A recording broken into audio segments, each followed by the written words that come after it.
Hi everybody, this is our Healthy Back month, so we're gonna have another tip for the month.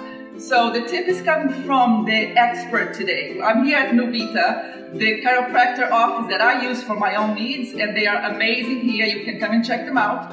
So Dr. Austin's gonna talk to you a little bit about how stress and back pain kind of go together. Here he is. So when we're stressed, we have certain hormones that are released that then affect the muscular system. And so as that is affecting that, then puts stress along the spine, causing there to be those misalignments, causing there to be a disconnect between the brain and the rest of the body, causing there then to be symptoms throughout our life. So it also doesn't allow us to sleep as much as we need to. And when you're sleeping, that is when you do most of your healing, because all of your energy is then able to be focused on the problem areas throughout your body.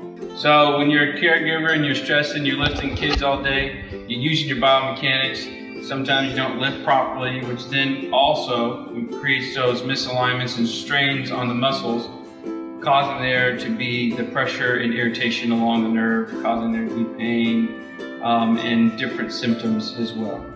So stress-free, people. Stress-free. Here we go.